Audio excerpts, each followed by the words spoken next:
It's Friday night, and I'm bored, and I have a guest, my dear friend Tony Whitehill. And so we're going to do some Friday night fun time. The holidays are over, thankfully. All right, very much so, thankfully. Yeah, the money's all but spent. But is money involved? All right. Your daughters, I'm sure, assumed that there was some money involved. Not for us. We don't get to keep any money. Yeah, there was quite a bit of that. I mean, Yeah. the daughters had a very good, and plus I got to see my grandkids too. Which Oh, is that's really nice. awesome. Yeah, I forgot. I forgot how old I am since I don't have any kids. But I'm quite capable of having grandchildren now if I had really pushed it. Yeah, I've got two, and they're definitely boys. Oh, there's nothing wrong with that. Oh yeah, All. I had two sons as well. So Yeah. and now they're caught, and now my grandkids are causing my son's problems. So I could go like this. Revenge is mine. And so the gray hair and well, your hairline never receded. Well, it's going along here. I mean, I don't have that poof anymore I used to have. No matter how far it grows up, it kind of goes back instead of out like it used to, and down. I've got the reverse yarmulke thing going on. Hey, it's just a solar panel. That's all it is. I Fanomatic in the chat. So tell me what you're up to right now, Mr. Whitehill. Well, just getting done with the holidays, obviously, and that means busy work with getting ready for the high school basketball season. It's already started, but I kind of wanted to start after the holidays so we could really get things rolling. And we're probably going to have our first game on Tuesday. It's girls basketball. It's a rematch of last year's state title game in Division I, St. Johnsbury versus CBU. That's going to be a great game. Whenever these two schools meet, it's always a good contest. So I'm really looking forward to it. Are those hard to sell still or easier? Or, I mean, because obviously the number of games depends on how many, what the advertisers want. Well, it depends. I mean, if you can get a good game like the one I'd like that I'm going to be doing on Tuesday, or hopefully doing on Tuesday, we still got a few more days left to sell it. You could get a real good sell. If it's a big game like a state championship game or a big playoff game or a big rivalry game, it's real easy. You can get a real lot. I mean, a lot of sponsors. But if it's a little small school with not a lot of following, it's going to be really tough. But if you got a small school with a big following, like a Danville, which is basically basketball town, you get plenty of sponsors. I get more sponsors for a Danville regular season game than I do a St. John's playoff game. Go figure. And in Vermont, we do 4 divisions, and Danville's in the smallest of the divisions. One of the smallest schools in the division. How many kids actually go to the high school?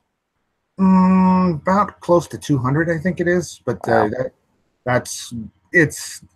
It goes up and down. A lot of the Danville kids now, some of them go to St. Johnsbury just for shits and giggles, I guess. Yeah, well, you know what? That happens. And so, yeah, so it's a different, we don't do much around here. I mean, it used to be, I think we talked about this before. When I moved, the first year I was in Central Vermont was 1986. And so, but by 1987, I was quite familiar with the area. And you turn on the radio on a Saturday afternoon, and you'd have a Montpelier High School game on the station in Montpelier. You'd have the Barry station doing a Spalding High School game. And when they played each other, they both did. There was 2 different feeds for Montpelier and Spalding, which is pretty nuts. Now you're the only one that does that, and Tony Whitehill for at least Lindenville. At least on the eastern part of the state. I mean, you do have occasionally WYKR doing Blue Mountain games every now and again. Nothing up north in Newport, which is a big town. I'm surprised they don't, especially how good their team, at least hockey teams, have been over the past few years. I'm surprised. You've got DEV, obviously out of the Barry Montpelier area. Right. They've got a game of the week almost. I don't know if they ever did a high school football game. They were the voice of high school basketball. Dave Moody, who now works for MRN, was doing the state tournament games when I was in high school. And now they've got I forgot the guy. I forgot the guy's name, but he's real good at broadcasting. I see him at all the tournament games at the Odd. I mean, he just loves doing it. So, and he's very good. He does, huh? Not George Cobo, is it?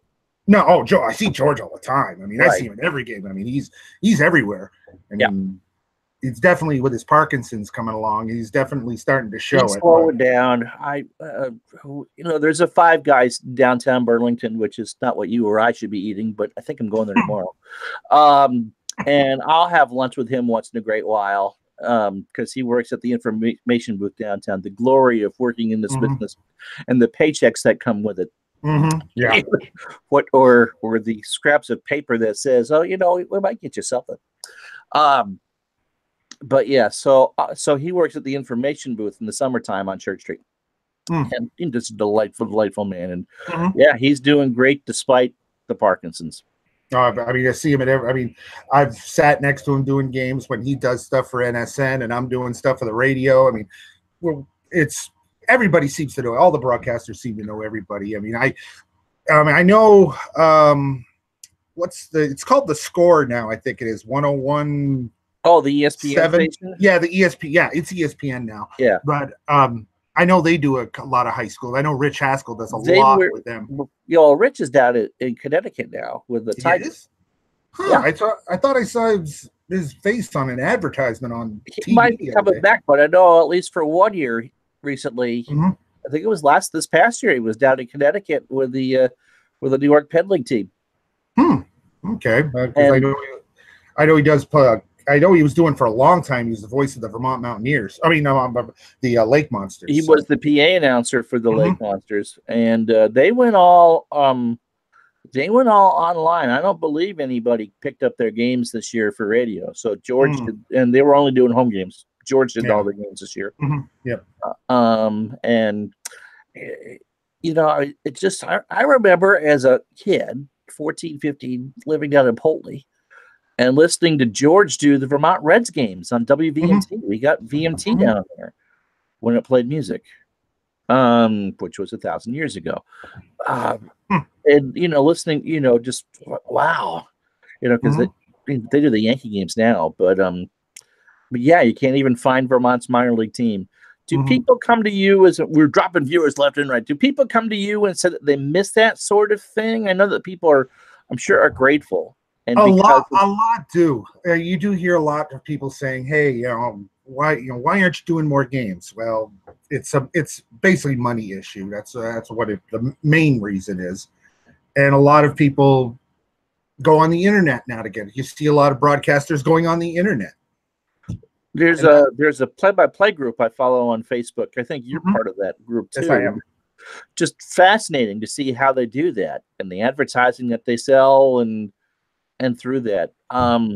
Do the schools actually set that up for them? Or, I mean, when you're not affiliated with anybody and you have the radio backup to do whatever your bosses want to do and whatever you can sell, I do know a couple schools do have their own play-by-play person. It's usually some kid. They set it up through these online companies and work with that. I mean, you do see those from time to time, but I mean, a lot of it's just some guy in his deck and he starts up a little web page or something, and that's how they do that. And to expand a little bit, he sells advertising. Yeah, I mean, it's pretty much how this channel goes, except for we do fake games instead of live. No problem there. Hey, I get just as exciting. So it's just been such a blast. I was hoping that Dave Gardner was going to be able to come on because I'd love to get the two of you together because he calls some games down in Massachusetts. In the Boston area, and is also a rabid Bruin fan. My old stomping grounds. Yes, well, you have a lot of old stomping grounds. Yeah, well, the military will do that. That's true, but you were down at Hanscom, right? Yep, just outside of Boston at the Brighton, Bedford, Lexington, Concord area. Right, I've flown into that in Flight Simulator. Not much there. Yeah, there was a plane crash there a couple of years ago. Yep. And so Dave we talked last night. I had broadcaster's worst nightmare. You decide which of those did the 78 replay if you're followers of the channel, and the 4 divisional playoff games, and figured, okay, more Mhm. people will want to watch the Cowboys, so I put them on last. Like a good television producer that I am, and absolutely had one of those clunkers from hell that was over 5 Mhm. minutes into the game, and like, okay, so how do you kill the next hour in 25 minutes? Because that they weren't coming back. And then Dave was in the chat and was going, "Yep, I had 7 games this year and had all blowouts, and it was the home team being blown out." Oh, I hate those. Oh,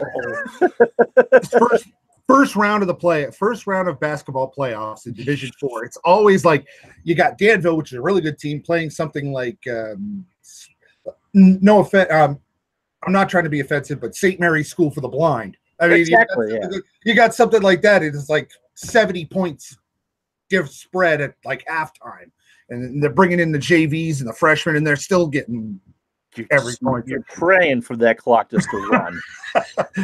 That's when I just try to make it when the lower ranked team makes something exciting. I make it sound like it's a really close game. Oh my God, he hit a 3-pointer. Oh, what a great play. You did a game for Edison a couple years ago that I watched at the academy, and I don't know what poor team that they played. I mean, there's been so many, I forgot which one, but it was terrible. I mean, we're without even getting into the quality of certain sports and played by certain people in the state, because they're kids. You don't really want to pick on them too much. This game was over like 2 minutes after the tip. And here you go. You got an hour and 20 minutes to kill, and these girls are getting, you can't say that they've been taken out to the. Oh, my wife. Hold on, we got a caller. All right, hey caller, hey, we got phones now. Sure, we can do whatever we want. The wonders of live radio. The wonders of live radio. Hello, caller, you're on the air. Well, can somebody give me my husband? Well, I think he's lost somewhere in the computer with him. Yeah. Do you have a question for us? What's the matter, honey? Got a call for Burn. Okay, you can tell me when you get home, okay? All right. We don't need to put. All right. I'm just letting you know. All right. Thank you, darling. And have a nice day. But please look for my husband. I think he's stuck in the internet. Okay. Dad or Dunkin' Donuts, dear? Okay. All right. I'll check there. All right. Bye-bye. No worries. I'm working second shift. And Dave says, yeah, 36-0 in the half. What are you talking about?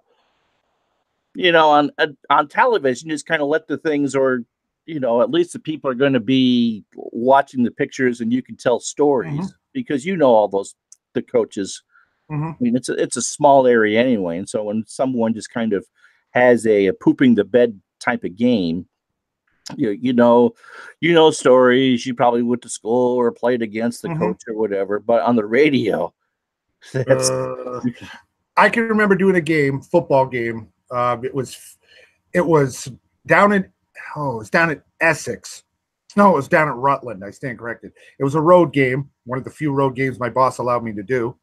And we drove down there, and it took forever to get down to Rutland, obviously. And then we get there, set up, everything's going well. First play from scrimmage, ran the kickback 98 yards. The Rutland ran the back kickback 98 yards for a touchdown. Boom. Okay, 7-0, no problem. Rutland kicks off to St. J. Boom, fumbles on the 2-yard line. Rutland picks it up, runs it in for a touchdown. All right, next play.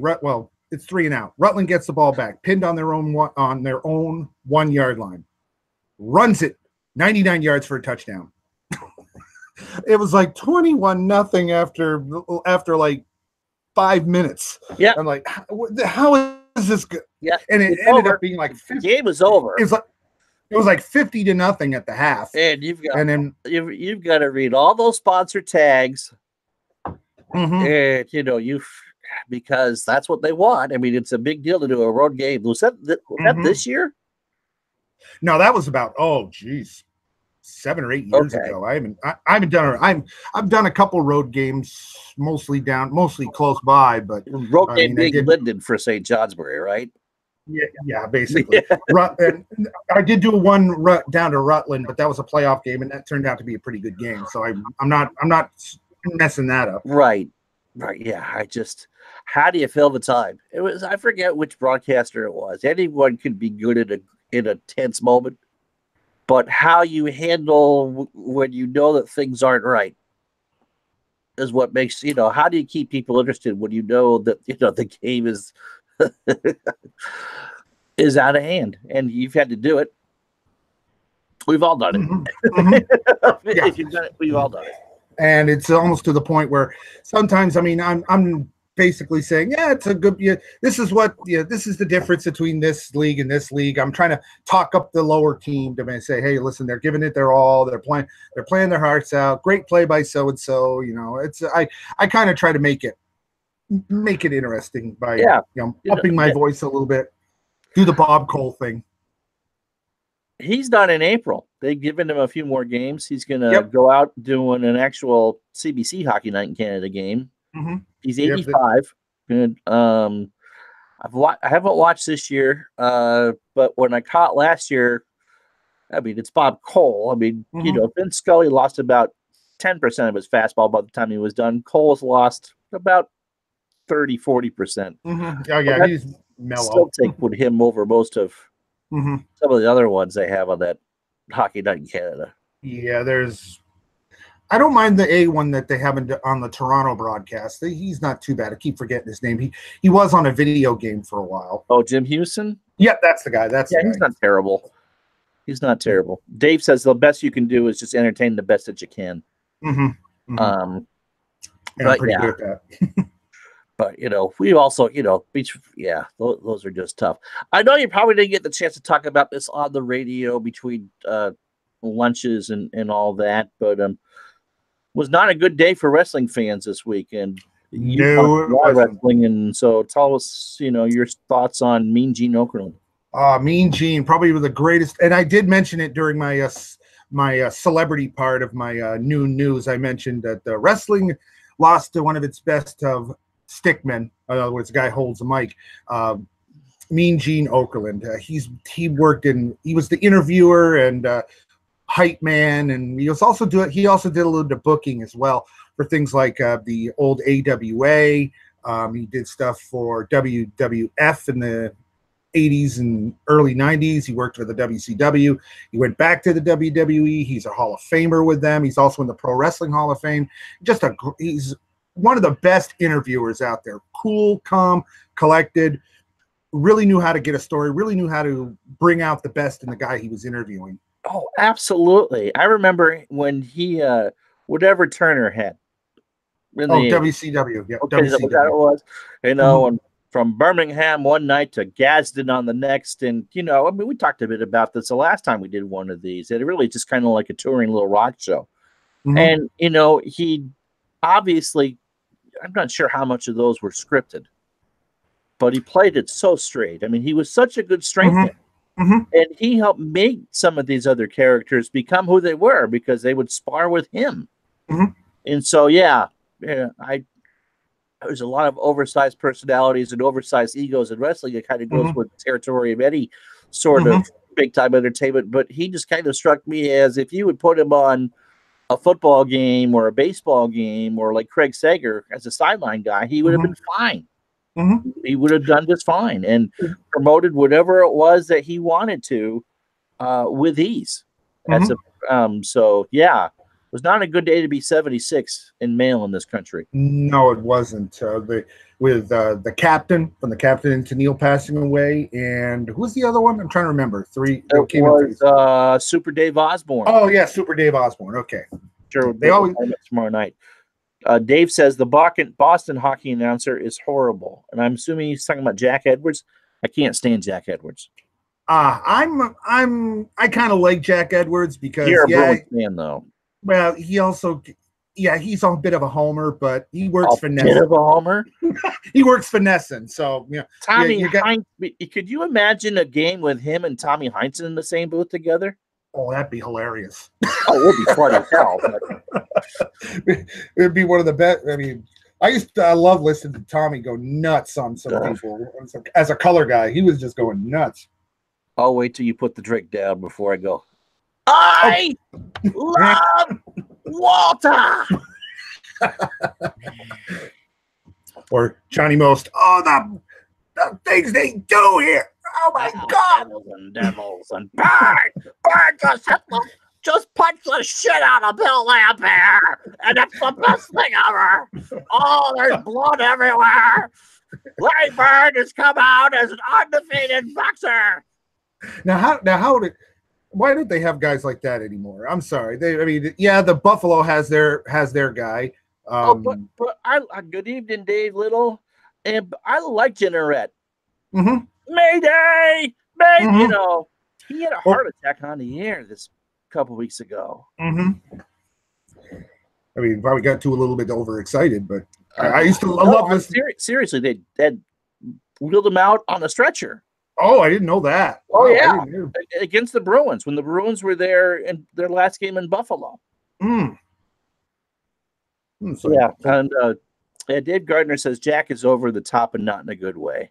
You know, you're used to being just joking with Dave because he's got some hockey calls on, because he also is like you, has done some hockey. Mm-hmm. It's like, boy, I watched a period of one of his calling the final from one of the leagues that he runs or helps run. I'm thinking, it's Fred and Derek. He's taking the best of Fred Cusick and Derek Sanderson and melded them together. Mm-hmm. And Fred was a homer. There was no question that, Fred wanted the Bruins to win. Mm-hmm. Score! Mm-hmm. Raymond Norton!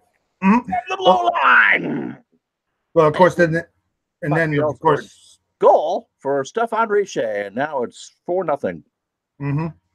But if Fred would also give you credit if the opposition made a good play. Mm-hmm. And Sanderson was just always great to listen to. Yeah, especially when he's early on in his career when he was having a few. Would he pound a few? Yeah. Especially when Montreal and Boston would get involved. Oh my, this one could get ugly. Yeah. And Dave Gardner says, Laimbeer never committed a foul in his 10 years in the NBA, and he'd be the first to tell you so. I always used to say the Bill Laimbeer School of Athletic Acting. You remember that? It was like I was kind of indifferent towards the Pistons growing up until Isaiah start whining over everything, and then Laimbeer would just like, dude, he's bleeding on the court. Oh, touch him, man! He fell on his own. Well, that was late '80s basketball at the time. Awesome. That was awesome. Now you can't. Now you brush up against somebody and they get a foul, or they run down the court and they take about 8 steps without dribbling, and that's not a travel. Nope. You get that? Yeah, you see that in all levels of basketball, though. When's the last time you did a game and someone actually called a carry? Not much. Traveling, yes. I always call it the NBA when somebody takes a step. I call it the NBA travel, and it takes about 70 steps, and they call it, but they never call it in the NBA. But yeah, carry. I never see that. And when I actually did see it one time, I actually made a point during the game when the official came over to the bed to talk to me. I actually said on the air, "Hey, good call about that carry," and he kind of smiled at me. So that's one of the things when an official does something well, I actually make a point to say he did something well. And when you're talking about, before I lose it, someone else commented, Danny Ainge never committed a foul either. Oh, no. Danny Ainge never. Danny Ainge never picked fights. Yeah, if the Celtics needed to have someone do the dirty work, it was Danny Ainge, the Mormon from BYU. Go out there and do your. Danny could have played hockey for the Bruins. He'd have fit right in with those guys in the 80s. Lunchbox crew, yeah. Absolutely. Now going back to officials. I mean, small town officials, they try their best. Gotta love them. Yeah, I've done some youth sports. Yeah, I can sympathize with a lot of the small town referees. I've done some youth football and youth baseball and youth hockey, and some of the parents can be real. Yeah, I had someone get me up for years who did soccer. Did club soccer in junior high and middle school. He tried to get him for years to do high school and he wouldn't do it. It's like the amount of parents that ride you in a 14 and under game. It's like, come on, really? Is little Billy not going to make the varsity team because you handed, try to decleat someone and you gave him a yellow card? Yeah, when I was doing baseball one time, I remember an actual coach. Yeah, when I was making, I admit I wasn't. My strike zone kind of varies every now and again, depending on what the weather was and how hungry you were, right?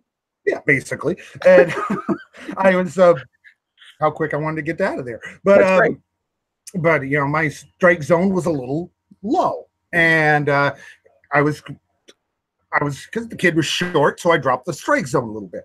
And the coach was giving me on the other team was giving me a hard time. I was actually forced to toss him, and needless to say, he was not happy. And the other umpire, the guy out on the field, had to come over and stop him from coming over to beat my face in. Doing his best Wally Backman impression. You must have seen that clip. Yeah. He did everything. He did everything. Oh, I love that documentary, by the way. Hilarious. I kind of just turned my back, and hopefully he didn't jump me from behind. All you can do. And Dave Gardner says reffing is hard. And Dave Little in the chat says, my son coaches 9th grade basketball. Tonight's ref was awful. He and the opposing coach were just looking at each other and laughing. Mm-hmm. Yeah, we get those too. And for those club tournaments, for the hockey, for the soccer, the Nordic club tournaments, there's 300 teams in town, and it's high school kids reffing those games, especially for the younger ones. It's like you gotta let 15-year-olds are going to make mistakes. I'm sorry that little junior was called for being offside when he really wasn't. My last youth football game I did was St. Johnsbury versus Linden in youth football. Oh, no pressure at all on that one. No pressure, and yeah, right. I said no more after that. I got yelled at by both sides. Every penalty I called, I called back a kick for a touchdown because of a block in the back, and the parents were just running me up and down. How could you call that? And it's like, well, the guy tackled the kid from behind and trying to block him. I mean, it was obvious. Everybody in the whole field could see, but right. I said never again. Never again. If you ask me, no more St. Johnsbury Linden. I'm sorry. That's not that game. I mean, you want to do some, other games, and you've even though we know where your allegiances lead, I don't think you're going to go to, what if you put on the stripes, you're not. It's not 14-0 St. Johnsbury before the kickoff. Yeah, and the thing is, it was my son's team on St. Johnsbury, so everybody's going to think I'm going to do it against it, but no, I'm a pretty fair referee. If somebody does something stupid, I'm gonna call it. Right. It's just a kid's game. Years ago, I did a college football podcast. We'd started a blog, and then he wanted to do college football, and so we did that. And he left so he could go actually become a college official. And I don't know what he's doing now, but he has worked over the last 10 years, has worked his way up. But that's hard work. None of them have time. Or college, no. Even the pros, they don't have, at least the NFL, they are part-time guys. Right, yeah. I mean, they're paid well, but, they're not, that's not the only thing that they do. So that's tough work. That really is, as Dave Gardner says, until you tried reffing. I'm sure Dave's done some hockey stuff, because once you do any sort of league thing that you help run, you gotta, when you're chief cook and bottle washer, that's part of the thing. Is doing that, and that's so fast. But you gotta know the rules and stuff. I know there was a kid I used to work with at Fansided when I was covering the Nats. He had surgery and his playing days were done, but he was learning how to umpire. And then same sort of stories. Like, look, I'm a former pitcher. I kind of know what the strikes. I'm going to get in the strike zone I wanted, right? Like, yeah, no. and I got up to Babe Ruth for baseball, and I mean, my boss at the radio station is also head of officials for high school baseball in the state of Vermont. And he actually asked me if I wanted to do high school, and I'm like, it's a little bit. I'm a little iffy on it, but I thought about it. But then it's like, nah. At the time, I was working a different job than I was now, so he kind of every year he's always asking for if I want to do it, and I'm like, well, I kind of let my certification slip. Yeah, and the money's not that good. No, I mean, Babe Ruth. Yeah, Babe Ruth. It was like $25 a game. So yeah, and if you're going, because we're so spread out, I mean, unless you're in the area, you're paying that for gas. Yeah, I mean, when you start out, you do lower division games, you do lower division JV games, and then as you go on, you get better and better. I mean, I've got a friend that does now he does varsity baseball, and he's actually done some tournament games, and it's pretty fun doing that. And I thought I could, but man, that rule book is. Oh yeah, and Dave Gardner says every game I ref is the worst officiated game ever, according to the players. And he refs every Friday morning and Tuesday and Saturday. Well, I actually told one parent one time. I looked at the parent and I said, "Listen, name one incident. Can you say to your kid that he didn't make one mistake during that game?" And he kind of looks at me and goes, "No." Then I'm human. I blew that call. Yes, I blew that call. I admit it. You can't tell me that your kid didn't make a mistake as well. So in that game, we're all human. And I just turned and walked away. So, and then somebody said, "Well, that's pretty much says it all right there." And you know this as well. I mean, every time we watch football, there's holding on every play. Oh yeah, there's no lineman that's ever innocent, but they rarely get called. And just what constitutes in baseball, what constitutes a balk? How do you explain that? I mean, obviously the pitcher doesn't pause, but and you're gonna, if you sit there and watch every day, there's gonna be once or twice a week, you're gonna say, "I've never seen that before." Hell, I covered baseball for years, and like, "Oh, what the hell is this? I've never seen this before." And yeah, go ahead. I mean, these case books that they give you, I mean, they give you some of these most impossible situations that you might not see ever. And you got to figure it out how it is this really what happens, and then you get the answer how the league or however organized the case book wants you to make that call. But some of these are possible calls. And as Dave Gardner will say, I mean, everyone's just you might get paid for it, but everyone's just a glorified volunteer. There might be, and especially, it's different probably when you have the population of Metro Boston is more than Vermont. You go out in these spread out towns, and everyone's just kind of doing the best they can. And of course, as Dave Little says, the temperament for being a referee. I mean, you might, we all have stuff going on at home. You might have had a bad day at work, and you got to go with these bratty ass kids, and what? You're gone. The first thing you say to me, you're gone. You got that? Could be one of those nights. I don't care who you are. What? There was a movie with I don't talk about movies very much. There was a movie with Billy Crystal plays a referee with Whoopi Goldberg. Oh, yeah. I'm thinking. I was thinking the thing with George, whatever. No, it's not. It's not Little Eddie or whatever it was. But okay. But he's reffing in the movie. He does Kareem Abdul-Jabbar's farewell game, and he tosses him out. Yeah, game. What are you doing? Gone. Forever Paris. That's the name of it. Oh, okay. Yeah. And Dave Gardner does. Thanks, Dave Little. And Dave Gardner says, whenever players give me crap, I give it back. You can do that in hockey. There's a lot more give and take.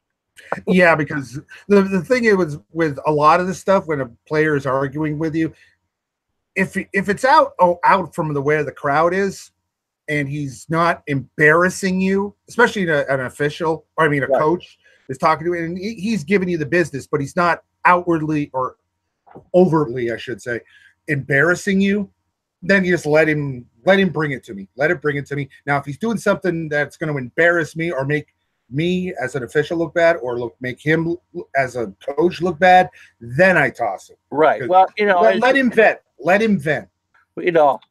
We're kind of loose with the language here on this particular NL show. And so, if someone says, that's a horseshit call, you're not going to ring them up. Well, you might depend on how old the kid is. If a 12-year-old says that to you. Yeah. But most high school rules, if you swear, you're tossed. But, if someone says, look, you're a piece of horseshit, gone. No. Yeah, you're gone. You're gone. Right. I'm amazed when I watch soccer what those officials will let those players get away with. That infuriates me. That infuriates. They'll get right up in the official's face. They'll start pointing at him, and the official looks like this, like, "Oh, sorry, I didn't mean to do that." I mean, that's why I like rugby. Watch a rugby official talking to a player. I mean, these little officials talking to these huge guys, and they are giving the business to this guy. Hey, listen, we don't put up with this stuff. You're gonna go. I mean, if you do it one more time, you're getting tossed. Right. And the guy's like, "Oh, sorry, sir. Sorry, sir." I mean, it's great. I mean, I love it too that those refs are mic'd, so you hear everything. It's all above board. Dave Little says regarding the Kareem Abdul-Jabbar incident, the line from Billy Crystal is, "Let me be the first to say farewell." I love it. Okay, about officiating then. You probably watched the highlights of Serena's temper tantrum in the U.S. Open finals this year. I mean, how much of that do you let a player get away with? Early on, she was getting it was okay. Let her vent. I had no problem with it at the start. But when she started saying, "Well, you're doing this to me, and you're a thief," that's him a thief. That's when it's like, okay, you're out. Get out. Yep. Keep saying it. Keep saying it. We'll just write this down. You'll get a fine. Okay, keep going. Cha-ching, cha-ching, cha-ching. Because you're going to get frustrated early on, but when she started going out over the top, then you're going to. Yeah. But she went full John McEnroe. It's been a long time since we've seen anyone do a full McEnroe. I know, no kidding. I mean, that was fun. You get McEnroe and Connors together, and you just kind of wondered if they were just going to jump over the net and go at it. That was like wrestling. I tell you, that was like wrestling. Here, listen to those guys. I tell you, John McEnroe could cut a great promo. I tell you, he could cut a great promo. He'd make a great wrestler. Oh, he would. Dave Gardner, I've seen videos of soccer players chasing refs out of the arena. I'm surprised that the refs aren't packing some sort of protection, especially in South America. I'm not being facetious about that. Oh, no kidding. If you have a River Plate and a Boca Juniors match, forget about it. There's going to be violence inside, outside, on the field, around the field, in the stands, in the press box. That's a huge rivalry. River and he Plate also says Serena deserved it. She was losing and was being a baby.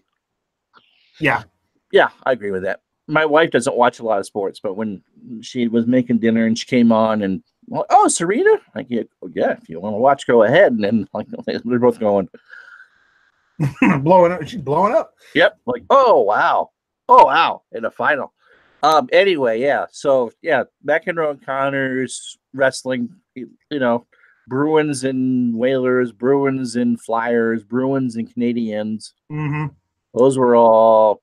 We just passed the 39th anniversary of Milbury going up in the stands at the car and then beating people up with shoes. And a few years ago, he beat up a kid. So didn't say Milbury was going to win Citizen of the Year. No, I'm not going to say that. But of course, everybody on the internet was saying, "Did he use a shoe?" Dave Little says tennis was awesome. Then McEnroe the hothead, Connors the playboy. Connors was the hothead too. And he also got to do things with Chrissy Everett that the rest of us kind of dreamed of. And Bjorn Borg, the coolest dude on earth. I was 7-8 years old when Borg and McEnroe would have those matchups at Wimbledon. I look back now and thinking, McEnroe was 19. You've got your youngest boy's 19, right? No, my youngest boy now is,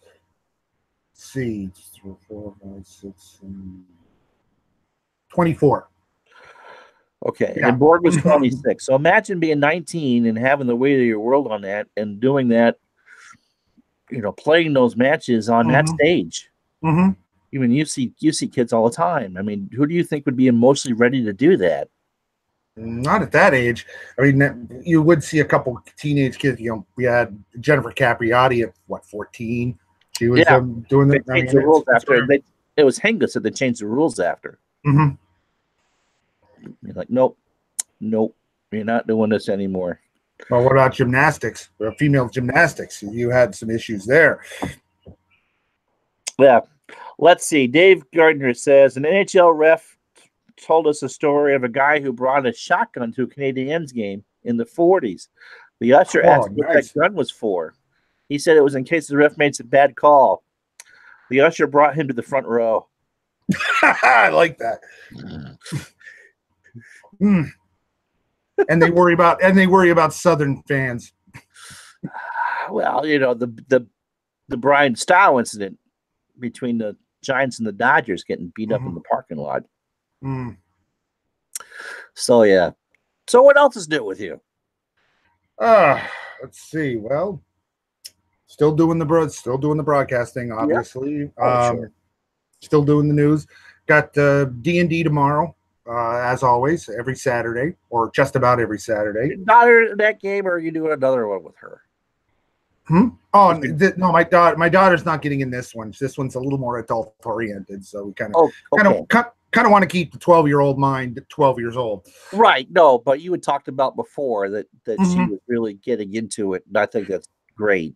Yeah, both my niece and nephew on Davina's side play D&D at school. Now they want me to DM a game with all the kids. So it's like okay, I can run one of these days. I got to get that set up. I'm also going to one of my friends' 50th birthday parties tomorrow. It seems to be something that we'll be doing through ourselves in the next couple of years. You know this guy too, Wes. So is it his 50th? His 50th. I feel old. I know, no kidding. Yeah, that's pretty scary. Red Story's the one that told Dave Gardner that story, by the way. Wow. So you must sometimes feel like a ref when you're DMing, because you've been DMing for a while. Since I was a really young kid. So, well, not really young, but pre-teen to about teenage. That's young for that kind of responsibility. It's always interesting because you're trying to draw people into whatever world you have, and sometimes they don't buy into it. It depends. I mean, some people, you got to feel for the people you're running with. I kind of like to set an atmosphere, like music. If the internet has been great for things like this. YouTube has sound effects for like if you're at a pub or something, or a bar or inn or something, they've got background music, and I'll put that over the computer, over the speakers to get a feel for that. Or one of my favorite things, I run a Star Wars game from time to time, and I'll actually play this. When I start an adventure, I will actually play the opening music to Star Wars. That gets you in the mood. Oh yeah, it definitely does. I've been trying to find a way of making a scroll for the computer screen and then playing it for those guys, but for my group. But you try to get the guys excited about it. You really try to. I'm the type. Some parties, some players like to just have hack and slash. Just give me something to kill so I can steal their stuff and murder hobos, basically. Then you've got ones like me that love to act. We love role playing. We love being flamboyant and coming up with different voices and acting and all that other stuff. Did you catch any of the ones that I did? I mean, that was I watched. Chris Stratomac Delaware, who I think you'd like an awful lot too. He really got into the voice acting thing, and it inspired him to create some of his own games and create his own world. I mean, you get someone who's lucky enough that just sops that stuff up. It's great. One of the guys I do with online from time to time, he is a voice actor. He does some minor stuff. Nothing. I mean, he hasn't done any like major cartoons or anything, but he tries to. He's an actor, but he also does voiceovers and stuff like that. And he is good at getting voiceovers. He does some great stuff. It's fun working with him online because he's, especially when he DMs, because he really plays the characters well. I mean, the NPCs well. Yeah, and that is okay. We're supposed to start that up again. I'm not sure when. They haven't said. We got the basics down for what we're doing, at least the world that we're entering. It's a homemade world this time. He's not doing it from a scenario book. And so we fleshed out characters a little bit, and then just holidays are just tough. And he only wants to do these in a 5-session thing. which is fine. But trying to find the time to do that. So yeah, it's hard to find a party. That's the thing. I'm lucky. I got the guy that DMs our games lives right upstairs from me, so that makes it pretty easy. It's just like, okay, I'm going upstairs. You finding with this kind of renaissance in board gaming that it's easier to find younger people to do this? A lot, yes. It depends upon the game, of course. I personally, I mean, you know about Magic the Gathering, right? Right. Oh, sure. At the store we didn't do Magic. We did lots of it's not Pokemon. It's the one Yu-Gi-Oh. Yu-Gi-Oh. Yeah, Yu-Gi-Oh. Yeah, we ran a lot of those tournaments. Mm-hmm. We get 20, 30 kids in the summertime. Mm-hmm. Yeah, I don't do that personally, not my thing, but the guys upstairs do. And our gaming store here in town, we actually have a gaming store in town, go figure. He runs huge tournaments. I mean, he'll have 30, 40 kids from all around the town, all around the area, not just here in St. Johnsbury, will come in for his tournaments. And it's kind of, it's fun when I go in there and I'm just going through the role-playing books on the corner, and we got about 20 kids all playing, I mean, my daughter's big into Pokemon. Oh yeah, it's great. It keeps the kids out of trouble. And it's a great place for kids to go and have a little bit of an imagination. But it's really not that. I mean, really not that hard to find gamers now. It's especially with the internet. It's real easy. But I mean, just the growth of this channel alone. I mean, we all did some. If we didn't do formal strat type stuff. Mm-hmm. Growing up, we kind of created our own little things and whatever, and there's a bunch of us. Mm-hmm. I don't think sports gaming of a more non-video game, what I do on the channel, much more of a virtual cards and dice. Mm-hmm. It's going to go away because that's those kids who did fantasy and stuff. They're going to become nostalgic, and once something becomes old enough to be. They'll take right off of you. We'll be hearing about people who want to do 2004 for Boston or this particular year. There'll always be interest in that. I may not be with what we know now, but I think that's going away. I think Strat's always going to be around. Strat, APBA, all those are going to still be around. I mean, that's good. Oh, absolutely. Now, here's my gripe of the day. The government didn't get the part of the government I get every month didn't get shut down, so I got paid. Mm-hmm. And so, I put up one more link. I put up a link on Twitter for the season I'm about to start. It looks like it's going to be 1982, by the way. After I put all the logos and uniforms together for 78, 82 that's fine. I mean, I don't want to be 6 years old forever, and it would have been kind of funny to do the 78 baseball season after doing the 78 football season. But someone said, well, you should do 2017. And I said, well, I thought to myself, if that had been the poll, no one would have voted for it. None of the people who watch YouTube tells me that my viewers are 100% male and I'll be between 45 and 54. Now, I know that's not necessarily true. There's a couple of women that watch, and not my wife either. But anyways, I was like, there would be no way that people would sit there through a modern fake baseball game. So I went to, but someone suggested 2017. I said, well, you know what? I might do a Nats replay because I covered that entire season. And so I'm thinking, okay, I'm not a huge fan of OOTP. I own 16,000 versions of the game. But I said, well, let me see what I can find in cards and dice. And so I have replay. I'm like, okay, I could do it that way. I got to get the, that not APA, but the other version, the MP3. I could do that's $26, but I got to go through because it's a new computer and get everything set up. So, but let me see Strat because that's the game I like the most and the most familiar with. And well, if I want the card image, it's $48. No kidding. No, it's $58 because the base game is $40, and then the image is $18. So just to go out there and play a game, I looked for Inside the Crease Hockey. Have you ever played that? I've heard of it, seen it, never really played it. Thanks for coming, Dave Little.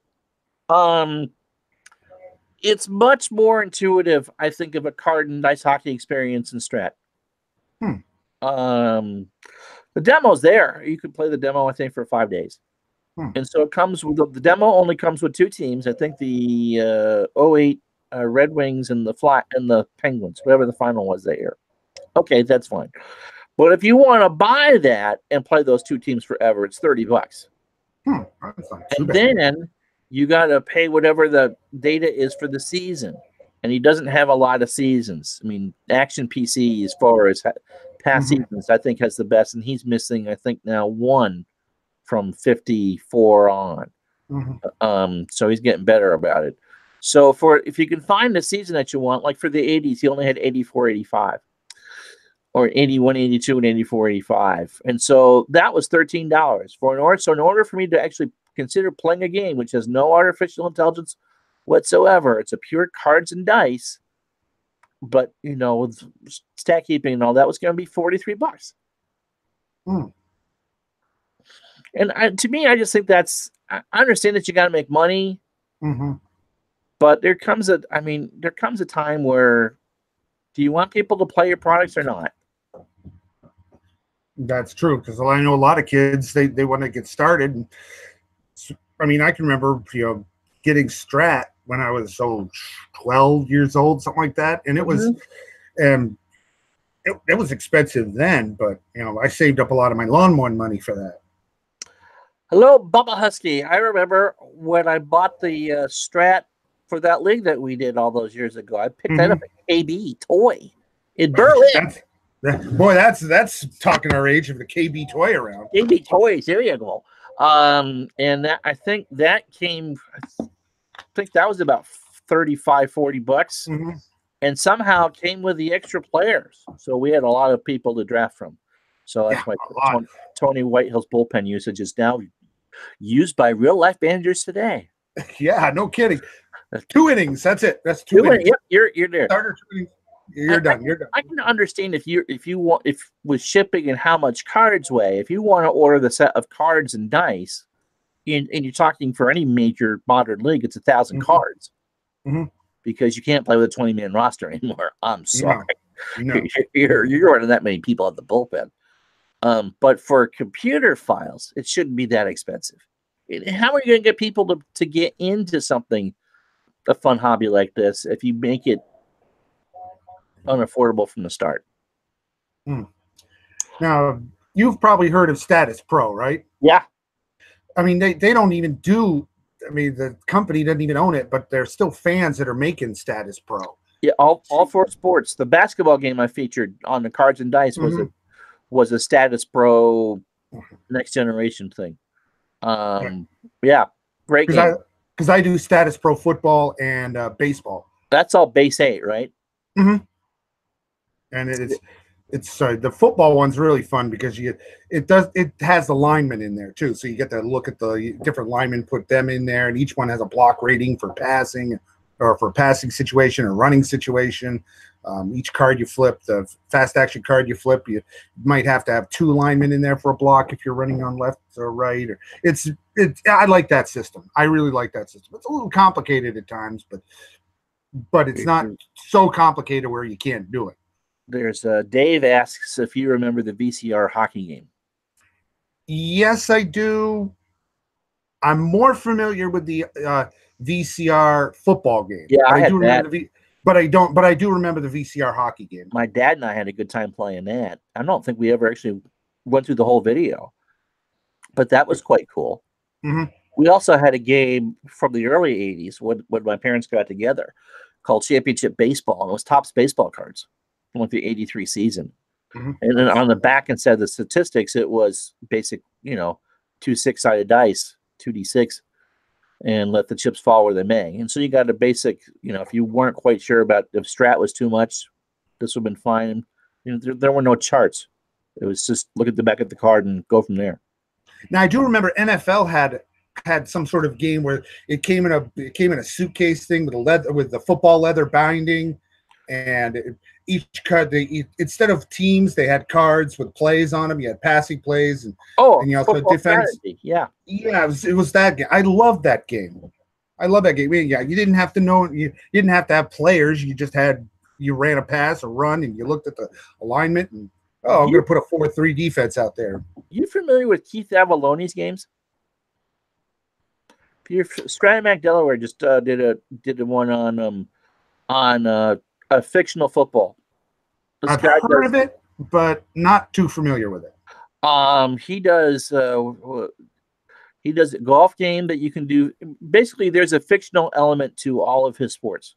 Mm-hmm. You can order fictional teams. In fact, Steve Tower is doing his baseball playoffs. I think tonight we're competing against that. Sorry. Oh, okay. Oh well.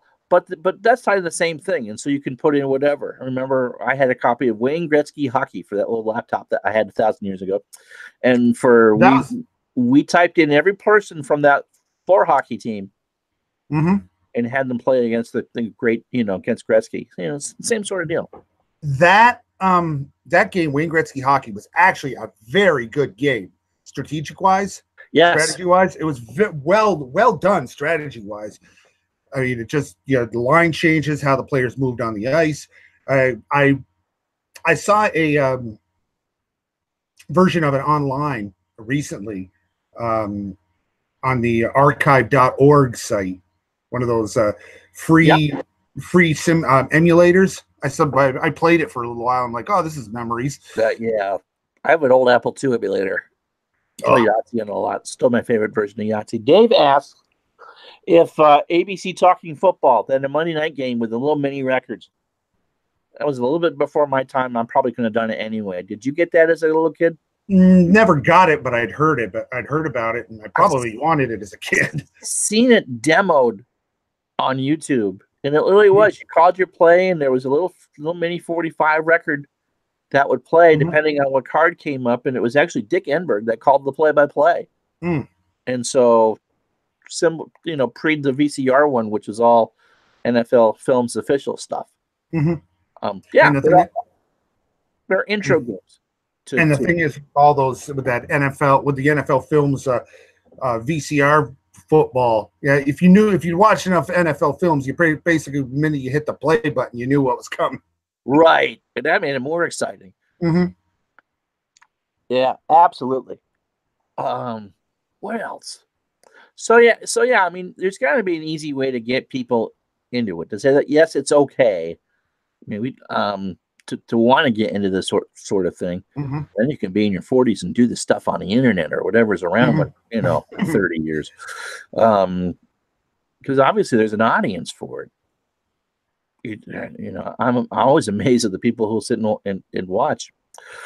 Last night's game was terrible. Oh my God, we talked about that.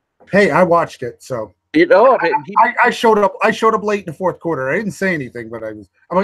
There's a lot. If you see, Al actually is working on a football game, and he's also done some stuff with that Fran Tarkenton game. Have you seen any of that?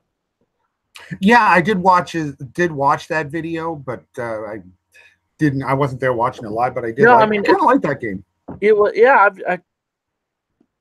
he must have got it as a kid, and he's made some teams for it, and it looks to be real playable because football in 2017, 2018 is nowhere near what football in 1968 was. No, it wasn't.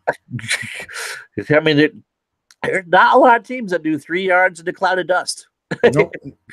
Nope. At least at the college and pro level, you do occasionally see a high school team that runs a single wing.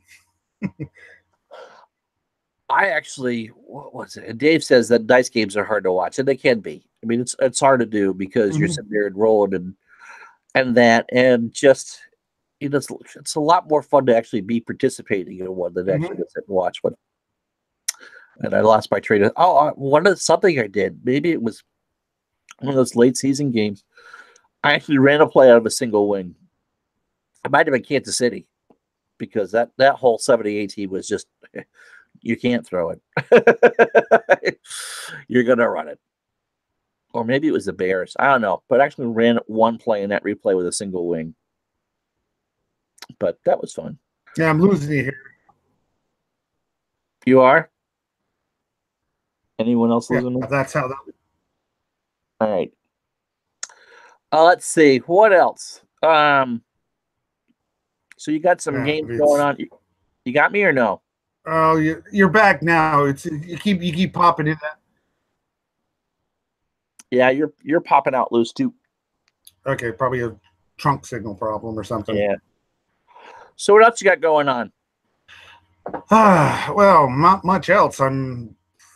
It's the same old, Just going up, getting up, going to work, going home, getting home. We got watching some videos during lunch, and then occasionally play a game of OTP. Or I just got the new, well, not new now, but the Football Manager 19. I just picked that up. Been playing that recently. I like the game. I mean, I know you're not a big guy on the coaching aspect of it, but I love that. Oh, I actually would used to import the CDs from England. My wife would get the mailing like, where did you get that required to be cleared through UK customs? You know, in the pre-Steam days where we actually had CD drives and stuff like that. No, I love the Football Manager series. As opposed, and the difference with the OOTP is that OOTP just gives you numbers on top of numbers on top of numbers, not top of numbers. And like, no, I really just want to play the game of baseball. I really don't want to construct the roster. I mean, I'll do that. You know, I've done, you know, fictional stuff, and I had the problems with the OOTP AI in a fictional game as opposed to no, Willie Mays is supposed to do this. What are you doing with that? Or if you watched Al's tournaments, like, wait a minute, Phil Niekro didn't throw a fastball. He's a knuckleball pitcher. He didn't throw a 92-mile-an-hour fastball. No one, hardly anyone in the late 70s threw over 90. And so, you know, come on, don't be stupid. With Football Manager, you have so many different options that you just kind of get, I mean, there are tutorial videos that you can spend all day watching. Okay, what do I do? What formation? What tactic? My players don't want to deal with me anymore. If I lose this game, I'm going to get fired. How many of my players do I put into the 7th level cup? I mean, it's just the options are so vast with that it's kind of like me in a war game. I love the concept of it. I keep buying the damn things. But it's like, I do what? With what? To make what? In role-playing games, we call it a lot of crunch. A lot of information. A lot of information. Right. And then you sit there and go, oh, okay. And so sometimes it seems a little too much like work. But yeah, but I kind of enjoy it. I love playing in the transfer market. I love doing the scouting. I love just going into just finding some country somewhere and just look for some low-level team and try to dig out some player. I love doing that. Oh my gosh. I guess I've just been more interested with the history part of it. But no, I fully understand that. First time I even got Man U a title was pretty awesome. And then I forgot who it was that didn't want to talk to me after. You know, that sort of thing. Like, because right now I'm playing with Liverpool, but you know that's just my thing. Right, and it's not, you know, and it's just, you know, if you get advice, you know, take a team that's easy and has lots of money. That's how you learn the game. But then the fun part is when you bring up a low team. I took a number of years ago. I took Plymouth Argyle from the 4th division all the way up to second division. Excuse me, the 4th level, 2nd division, all the way up to the Premier League. That's pretty impressive. How many years did it take you to do that? About 7. That's very good. Yeah, about 7 to go 3 years. I had a couple years where I was just like, I went from like 2nd division. Next season, I went to the 1st division. I mean, and then I'd go for the 1st division of the championship, and then I'd be fighting between promotion and relegation in those zones. And then finally, when I got to the Premier League, I was getting slaughtered by like Liverpool, Man City, Manchester United. I was getting blown away by these guys, but I was happy to be in the Premiership. I was getting decent money coming in. Strataback Delaware is with us. Hey, Chris, how are you? Hey. He's we were talking about, he's the one I was talking about earlier with the Dungeons and Dragons and the football and all that. So yeah, good guy. Chris, if you want to come on, just say the word. I still have your email and can send you a link. Yeah, no, and that's, you know, as you said, it's information upon information, and when you make headway, when you make progress in something tough like that, you feel so good, and you can't turn to someone and say, Because my wife's going, oh, you're playing that game again. I kind of have to sneak it in. Yeah. My wife works second shift, so I can, I have a little more leeway with that. The cat, as you know, gets ornery with me, but she's. I've also got the mobile version too. Mobile. So I'll be sitting here playing it while I'm in the car or something like that. My wife's driving. I'm playing it. You're playing that game again? Yeah. Okay. Yeah. That's a nice thing about Sarah is she really doesn't care. It's like, are you going to bug me for the next 2 hours? No, you do whatever you want. If you don't bug me during this, you can do whatever you want. Oh, wow. Can we do? No, but the rest of it you can do.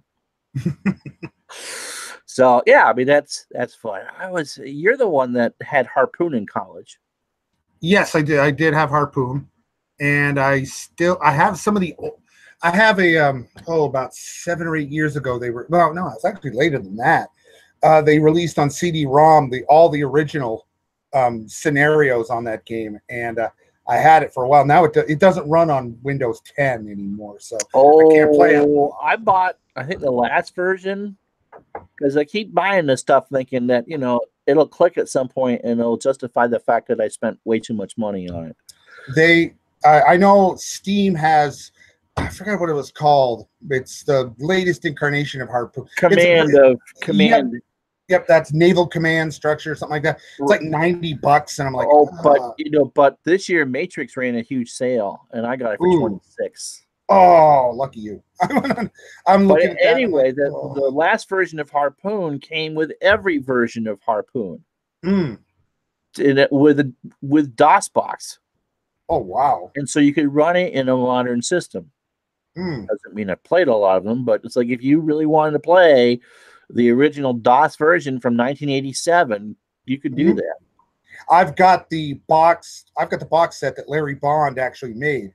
I mean, that the Game Designers Workshop made. I've got it upstairs. I've actually played at a convention one time. We took up a whole room and just made this huge naval battle. That's awesome. And incredible. Yeah, they had referees who were managing it, and we'd have like the submarine warfare going on. It's just one huge battle. There were like 50 ships in there. They were all doing this one. They were all doing this one thing. It was great. And there were a couple naval officers. I guess they were naval reservists there. And he had me as some lowly Air Force firefighter.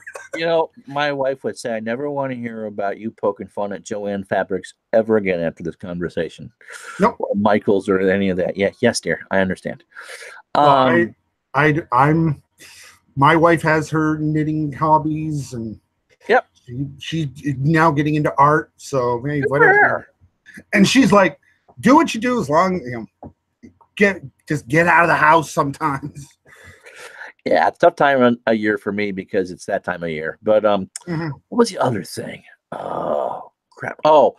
Devin, the original Grognard, who got a new webcam for Christmas and is usually on with Al. On chats with Al, plays Advanced Squad Leader. You're talking about a game without the rules. Have you ever played that? Played it once. Got the rules still. It is like that thick, and they are complicated as all get go. I mean, it's a very chart based, and lots of numbers, and yeah, it's a fun game, but just a lot of stuff on it. It's hard to find people around here that play it. Yeah. I mean, that's the thing is, I would love to get involved with something, maybe not that severe, but something that I could pick up and play solo or learn from other people. What? I was playing things like the miniature war game stuff, like Warhammer 40K. I love to try that. They play that over at Quarterstaff Games over in Burlington, where you are. Yep, that's where I am. They play a lot of Warhammer 40K there. Really like the universe. It's a good fantasy novel stuff.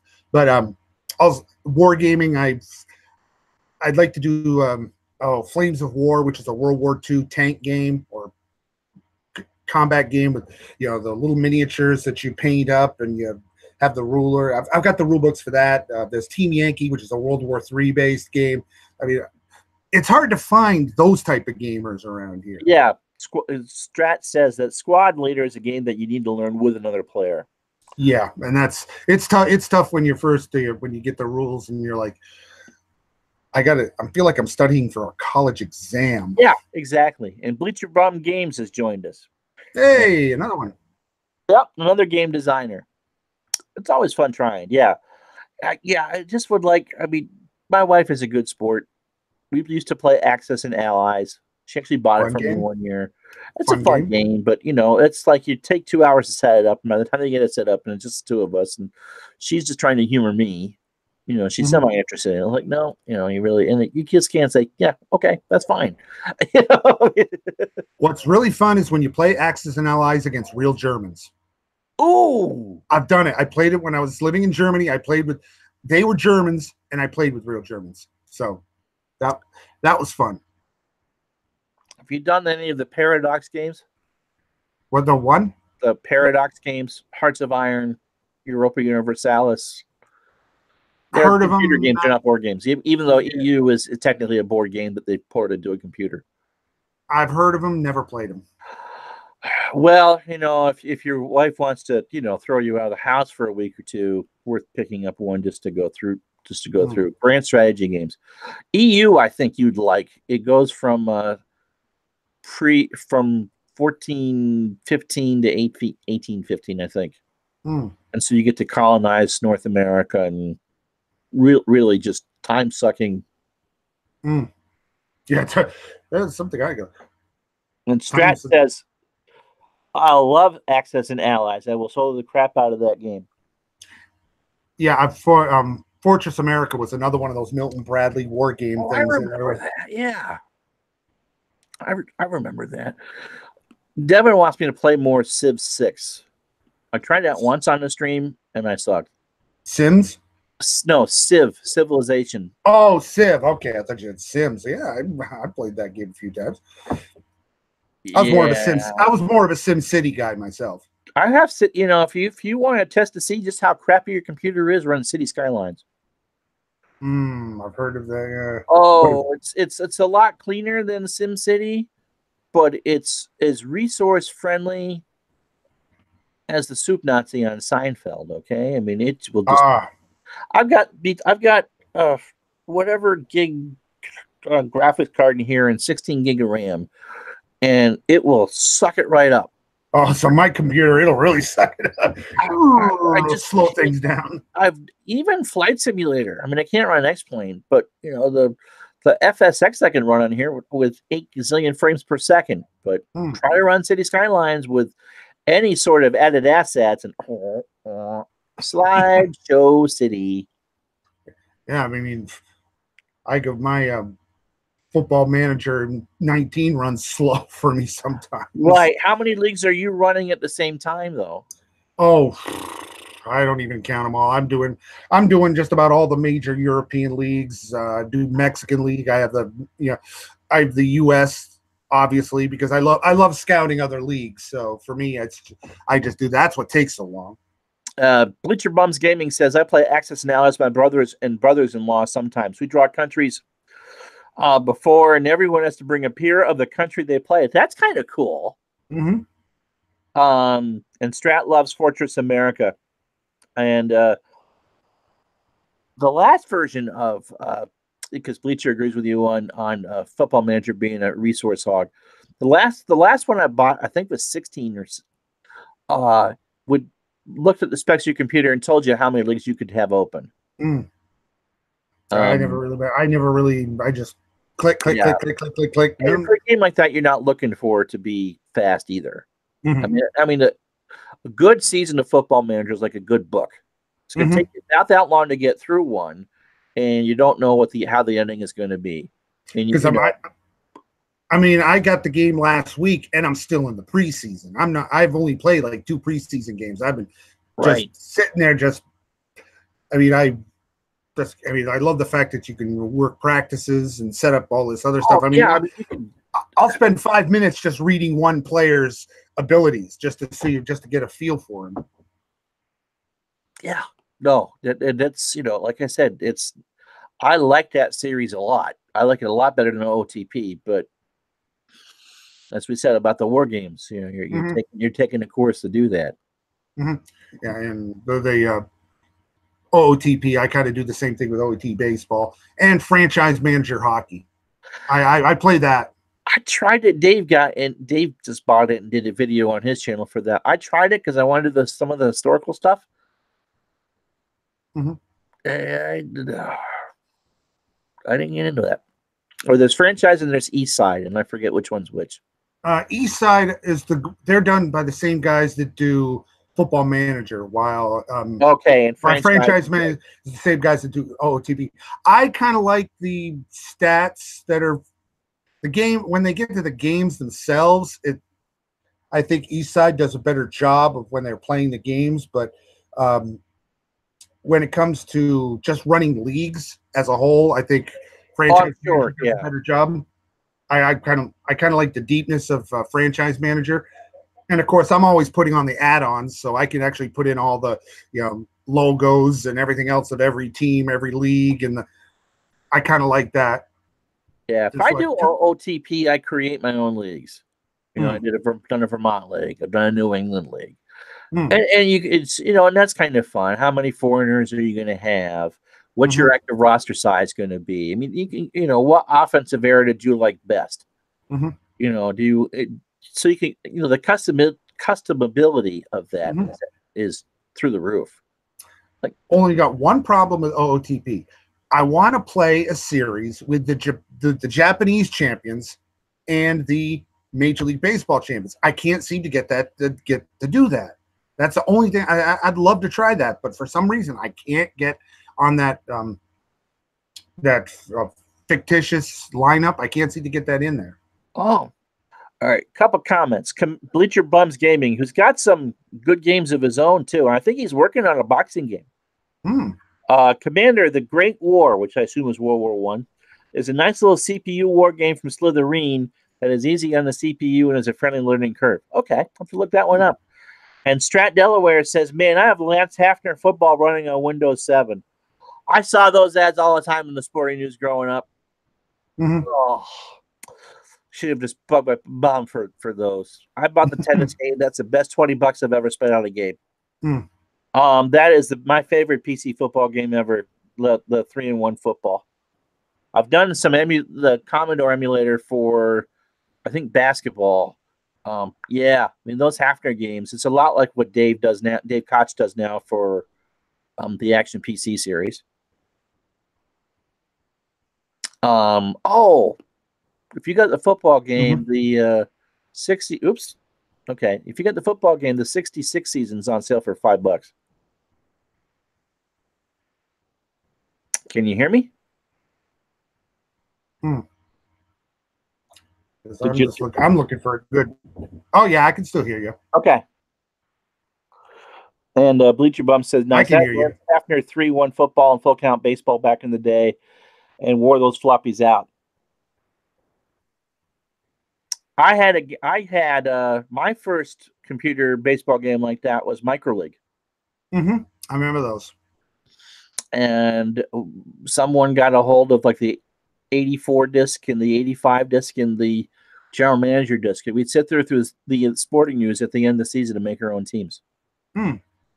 Now, I remember you having what was it for the baseball one? The Earl Weaver.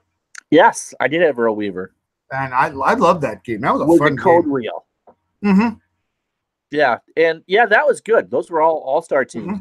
And those I was the first one to really use ballparks. So if you wanted to play a game at Fenway, you got a game at Fenway. And if you wanted to play a game at the Astrodome, you play at the Astrodome, and you can make your own ballparks. And Strat says Microleague was great. It had my 79 Pirates and loved it. And Bleacher Bum Games said, the 27 Yankees. Bleacher Bums, why don't you tell us what you're working on, bud? That gaming was very fun. Now, one of the first actual stat and I wouldn't say graphics type of football games I had for one of the old PCs was Front Page Sports Football. Oh yeah, that was fun. I actually loved playing that one. Bought the cup. Would go to KB every year and buy it. mean, what did people do before Steam? Oh, I had know. one when in college. It came with 3 seasons. No wonder why I flunked out. Came out with 87, 88, 89, and it was kind of graphical. And it had a code card where it was dark blue paper and dark blue print. Mm-hmm. And so my mother, one time when I was home, copied over what she could because I'd played the game to death. Mm. Yeah, they're like I didn't get my first home computer till I was well into my mid to late 20s. So the state bought mine. That was so I can actually be a good student, but you know how that worked out. Bleacher Bums is working on. I cut myself off not to embarrass myself anymore. Glory Days Boxing is what Bleacher Bums game is working on. Just redesigned the cards and posted a video yesterday, so you can go to his channel and do that. Al had a sample of an earlier version. Strat Delaware said, I hated front page sports. I never was able to play that game as well as I knew I should have been able to. And Bleacher Bums Gaming says Glory Days Baseball is in very early development, but it has some vids on that too. Is that the one you're doing a 78 series on? So yeah, so we've got some very creative people here in the community. I just don't have the time to go try to figure out how to make my own games. I figured out a system that you could go through because I was looking for something that was no charts. If you could put it all on the card and you would have the dice roll, and 98% of the time you would know what it was. And I had a prototype out. I had, I think, a couple playoff teams, had run numbers to the computer, and the 46 numbers run through, but I couldn't figure out a way to populate the cards automatically. And it was going to be, I was going to do each one by hand and then hope that people actually enjoyed it. But it was a 2D10 game. And I did I had pitchers ranked. So a top end pitcher with a high ERA plus there was some home run control and some walks control. And so it was either you walked the guy or you didn't. So but trying to get as much as possible so it would be easy for me to play. Because that's the thing with cards and dice games. Oh, Devin's here. The OG. Because I remember my dad once, when I was, a really young kid, he said he'd made a game with rolling dice, rolling 6-sided dice. He had a chart, and he just used his own baseball cards, and he would consult that to see how many how many hits the guy had, or how many. Look at his average, and he had some really long formulas and stuff. My dad loved baseball, so that was his thing, and then he did that as a kid with his baseball cards. And he tried to teach me it, but there was tons of charts in there. But oh yeah, no, and that's the thing with the charts. And Bleacher Bums Gaming says I'm facing the same issue. Definitely a laborious process. And we're doing fine, Devin. How are you? Devin was featuring a World War III German simulation tonight on his channel. World War III. Yeah, World War III, because he apparently served in that particular part of the world. So we're all around the same age. Fulda Gap is very real for some of us. I visited it, but never got. By the time I got over to Germany, it was reunified and still had. Right. I was friends with a friend of mine that we have coffee with every once in a while. Served in Germany at Fulda in the mid 60s. Ooh, right during the hot times. Yeah. Well, And now the place is a tourist trap. Go figure. Oh, sure. But we're all still here. Yeah. That's a good thing. That's a good thing. There's the Operational Art of War, which is not a CPU friendly game for and part of that Matrix line. And they had the World War III scenario with the Fulda Gap and a modern Battle of the Bulge. And I remember trying to run that on one computer, and I had it, and it was so complex it wouldn't run.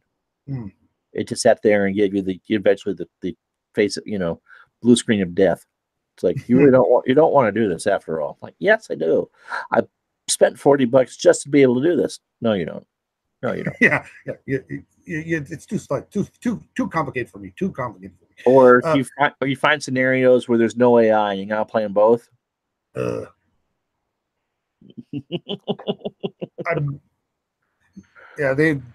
one of my favorite war games was the Red Alert series, Command and Conquer. Okay. The Red Alert series, yep. Love those. Never got into Command and Conquer.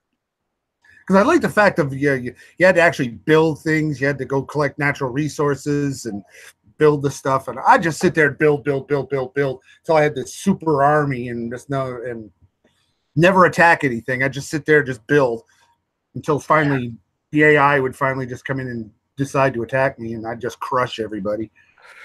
We used to have, as a board game, we used to have parties and played Risk. Because that was just because there's no specific strategy with that. It's dice against dice. So you can imagine whatever era it was, and so that was always fun to have a 6-way game of that. You have someone would make dinner, we'd sit there and eat, and just have a beer or two. And Sarah got into that. We used to make up special rules for it, like nuclear weapon rules. Of course you did. Well, because you drop it on one little county, and you couldn't enter that town for a certain number of turns because it was all radioactive. Yes, we didn't do that. We had nuclear rules. I like that. We did the random countries because some people were more geographically oriented than others, and you sit there and get Australia. You can defend, and get armies all the time. That was my strategy. Just sit in Australia and watch everybody else fight over the shit. Yeah. I'm like, come on. Go ahead. Kamchatka to Alaska. Oh, wow. Bleacher Bums asks, have you guys seen the living game board version of Risk? Oh, wow. Living game board version? It's kind of like, I guess he'd be talking like chess. I've seen the new Risk. It's a little different, but I've never played it. What's new about it? Well, look, instead of the Roman numerals for everything, everything has a different like men and tanks. Depending upon it, instead of like a 10, the 10 would be like a tank or something like that. Oh, okay. I never really. It's just like it's not my Risk. Just give me the old game from the 60s and 70s. I'm fine. Yeah, no, we didn't. Events from previous games hold over to later games. Oh, that's interesting. That's interesting. No, we didn't do the escalating armies when we turned in cards either. Because, like I said, this was supposed to be for people who weren't serious gamers. And it's like, I do have to sleep in the same bed with my wife. I don't think she'd like it if I turned in my cards and got 55 armies for her 2 little countries. Okay, honey. My wife and I don't. When we get into a board game, we get real competitive, and that's a problem. Kamchatka to Japan. Good luck. Because her and I play chess a lot, and she's just learning the game. Meanwhile, I played tournaments. She never gives up. I'm sorry, she could be down so many pieces, and she never quits. Yeah. I've got to actually checkmate her. It takes forever. We're like 80th move, and I'm like, oh. The more my wife pretends to be bored playing cards, the more trouble I'm in, because she will wipe the floor with me. Let's see. Bleacher Bum, I guess he's talking about Risk. You mark the game board in the world, country boundaries, etc., evolve over a career type sim. That sounds a lot like a board version of Europa Universalis. Kind of like that's that idea. We do got to find a game that we can all kind of play together online. I know there's been talk of Al and I playing a football game together, and that would be a blast and a half. But something a little more of the of a Civ or something like that. And we got to get you on one of these Saturday nights with the other guys, because you do a little more pop culture stuff than I do. Because I'm free this Saturday night. I'm thinking we don't start till 10:30. I've invited Al tonight. I guess he's not home. All right, Strat. Thanks for coming in. All right, total. Yeah, I mean, you'd love some of these people. They're awesome. Yeah, I mean, I like watching their videos, so that's cool. No, I mean it's kind of fun, especially when Al gets drunk. On New Year's Eve. Al got quite toasted on New Year's Eve. I can tell. Yeah, that was fun. Yeah, I've been looking at trying to find a way I could do some games on record, even if it's not live, just recording something. That's how I started. Screen capturing, because I have the Stratomatic hockey. I have the all-time great teams, with the 80 Olympics. I'd like to do a redo of the entire 80 Olympics. That would be fun. I did a lot of taping to start because I did this and then got the job at Fanside and realized, no, I actually have to work.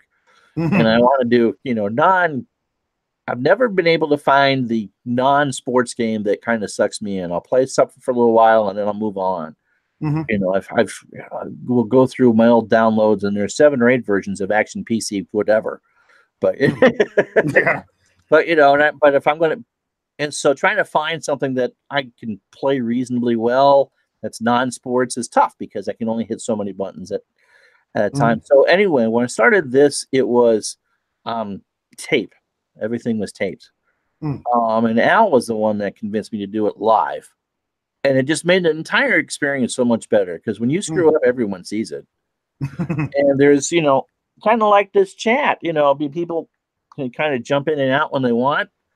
And you get to know people that way. And so, yeah, you could try that. OBS is free. Yep, I have that on there. So okay, I have that, and I also have a couple others on there that I've been. I pay for XSplit, which is what I use. And it's got some push button features, which is really nice. Which is you've seen during the football game. So I can I've got key binding, so I can go from I run 2 monitors, so I can go from the game screen to my sponsor's logo. And then to the camera, and then back and forth. Problem is that if I try to run the chat on top of the game, it'll cut out if I do too many jumps. But this new computer has a lot more horsepower, so that's not as much of a problem. But you should definitely do that. It's fun. You're good at it. You get passionate about it. Strap's a solid engine. Oh yeah, I've never like inside the crease better, but Strap's a solid engine. Even that was $48 for the card images. I didn't even buy the card images. I'm just like I can't afford it right now. I'll just play the game. I've already got most of the cards anyways for like the 89-90 season that I have. I already have the cards for them, so why not just because I bought the cards previously before I got the computer game. Plus, you can drink all the Diet Coke you want around the computer, and it won't spill on the cards. No, it won't. You'd remember that story? This didn't involve me, did it? No, it involved me. No, I don't. So we in reason 6,275 of why Ron flunked out of Linden State College. Uncle Ron did a lot of strat leagues in college. Mr. Whitehill, we had a lot of fun. We really had a lot of fun. We did hockey. We did baseball. There was some football involved, but we didn't do leagues. Yeah. And but the hockey league got quite serious. It got very serious. There was a couple very serious. There were a couple leagues in there at college at the time. Eric Justison had the ultimate defensive squad, and I had Mario Lemieux. I drafted Mario Lemieux and Brett Hull. Ooh, what year was this? The year that Hull scored 86 and that Lemieux scored 94. Oh, ouch, yeah. It was on a goalie rating roll. Not even God could stop Lemieux. Automatic break rebound. Nope. And so Justison drafted the ultimate defensive team. And so we met in the finals. This has nothing to do with the other story. And it went 7 games. I think triple overtime in one of those games because he had found players that could, I didn't have anyone everybody else, but I had Lemieux and Hull. There are teams in the NHL that won't get 170 goals over 80 games. Anyway, so it was the guy that cheated. Remember the guy that cheated in baseball? Paul Kaiser's roommate. Janice. Ed Janice. Yep. Yes. We did a basketball game together on the radio and did a good job. Mm-hmm. So they let me do the other one that I did with you and I got fired. Which wasn't your fault. I'm not blaming that. That was all on me. And so it's Ed Janice. It might have been a playoff game, or he took everything so seriously anyway. Mm-hmm. I mean, he cheated through everything anyway. And so someone had handed me a can of Diet Coke, and so I'm drinking it, watching the game. It might have been a bottle. I might have had a plastic bottle at that point. Well, I spilled it onto a card. Uh-oh. Onto one of his defensemen. I heard about that. It was a Justy-like eruption. I think there were probably tears involved at the end. Yeah, But yes, Diet Coke and Strat don't go well together. Meanwhile, I'm sitting there writing on my cards. I'm putting numbers on them. Yeah, I mean that was the thing. I mean, if when we do this again, when you have another Friday night when the wife's gone, I'll have to see if I can get Chris up here because he does that too. He's a big Strat player, all for sports, and some others. But yeah, I kind of miss the cards, a nice part of it. But physicalness being physicalness, there's only so much I can do, and I like the extra PC line. But yeah, have you tried any other games for sports that aren't the Big Four?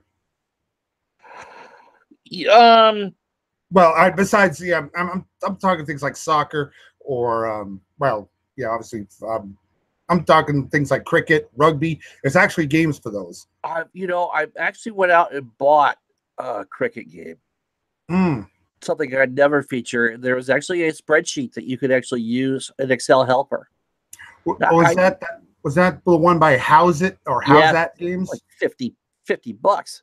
Yeah, because it was imported from England. Right. And so all the cards were PDF. Thankfully. Yeah, I've done that. I've never done rugby. You were the one that posted the other day about the UVM kid that's about to make the Olympic team, right? Or yeah, she's a real good player. She played on the Burlington squad, and I saw her. Leasley on. I know NBC has their rugby coverage, and they were doing a women's game, and she scored a big try in that game. An Olympic sport. Yeah, it's rugby sevens is an Olympic sport. So I played cricket. I've got golf. I've got the tennis. Rugby I haven't done. I would love to find a good Aussie rules football game that I could understand because I watched that a lot in the early 80s. And it's still on. It's on Fox Soccer. Yeah, I'm not paying on their online thing. Oh, I pay for it because they had the German. That's the best way to watch the German league. It's on that. Gotta watch the German soccer league. Sorry, I was Bundesliga. Yep, the Bundesliga. I fell in love with it when I lived there. So, Bleacher Bums Gaming says, "I love T20 cricket, and that is fun to watch. Test is newsworthy, but T20 probably would make a good fun board game too." Yeah, it's a quicker game than it's almost about the same length as a baseball game. About 4 hours. It's 20 overs a side, and it's no holds barred as far as offense is concerned. And they can play it under the lights. A lot of sixes. Oh, yeah. When I was covering the Nats, there was a couple loud foul balls, and I just made a crack. But boy, in cricket, that'd be a 6. And that conversation went off the rails rather quickly because some people got into it and like, what are you talking about? Yeah. So yeah, I mean, Devin and his channel did the women's wrestling pay-per-view on New Year's night. I listened to that. That was so awesome. I didn't get wrestling turned too soap opera-ish for me. I mean, it was enjoyable to watch in 15-20 minute spurts. But I'm never going to be one that will sit there and watch it for 2 or 3 hours. Then you wouldn't have did what I did this morning. What did you in your botch of the day? Well, what it was yesterday or this morning was the New Japan Pro Wrestling had their big show, yearly show, their WrestleMania, as it were. It was their Wrestle Kingdom 13 6-hour event. Oh, and I watched the stream, and all 6 hours of it. I actually got up early, right around 3 a.m. Started watching it on my phone, watched it at work with the volume down, of course, and all 6 hours from the pre-show all the way to the final match. Yes, awesome. Yes, I am a wrestler, and it was in English too, which is a big plus. With the New Japan World website, they have a English side and they have a Japanese side. And of course, I was going to watch it in English. Right. That's pretty. I love Japanese wrestling. Mm-hmm. You know, if I'm watching, let's just say if I was by myself, I'm not watching it. But if I was with someone that was into it, mm-hmm. you know, that's a different story. Then you know. Mm-hmm. I consider it more athletic than when the stuff they do here in the States. It's a lot more match oriented, while the stuff here in the WWE is more. Well, it's more storyline, more story based. They have stories in Japan, but there is an actual meaning of the stories in the match. Right. It's the stories that do the match. It's not the match that does the story. It's I ran into, because I watched Devin's video, my recommendation started popping up with wrestling stories. Like, mm-hmm. Okay, I really don't care about the modern stuff. But there was one that popped up with, who did Andre the Giant hate? And it was done for some DVD, and it was interviewing Hulk Hogan. Okay, I watched that. I spent the 10 minutes to watch it. It's like, oh, yeah, he didn't. There was one wrestler that thought he was a giant that Andre hated beyond belief. Big John Studd. Might have been. You would know it instantly. Mm-hmm. And Andre is rubbing his ass on the guy's face. There's several. There's people that he didn't like. He didn't like Macho Man, and he didn't like Big John Studd because Studd would go over the top rope. When he'd walk into the ring, he'd step over. He was tall enough to step over the top rope. That was Andre's. Yeah, that's what it is. Yeah, that was Andre's thing. And Andre didn't like the Iron Sheik because the Iron Sheik was an asshole. Would take advantage of people. So, and Andre would sit there and he'd rub his butt into things and And Andre's a big guy, so it's hard to wash him. So his butt must have smelled really good. And the amount of beer he used to drink, his farts must have been epic. Bleacher Bums Gaming says New Japan is so much more old school too, much more entertaining. And then he says, if I join you and Al on the chat with friends, I will share my story of the day Mr. Saito almost killed me. I kind of like that one. Yeah, there's a lot of wrestling fans that are. Yeah, and so that's who it was. And it's like, yeah, you didn't piss off Andre the Giant. Mm-hmm. Yeah, because every year I always see Paul the Butcher of Vachon. Always see him up at the Caledonian County Fair and at the Orleans County Fair. He lives up in northern Vermont, and he does he runs like one of these little carnival sort of events that he sells stuff at, but he also sells his own book, and he's always giving their autographs. I always give him and I see he lives up in the Northeast Kingdom, so I'm always talking with the former AWA tag team champ with his brother, I want to say Mad Dog Vachon, sorry, but Paul the Butcher. All the older athletes, and that might be true with the newer wrestlers too, are grateful for any recognition that they get. Mm-hmm. And so if you run into one and want to talk about whatever scared or titillated you in 1978 or 1984, a lot of the old timers are like that.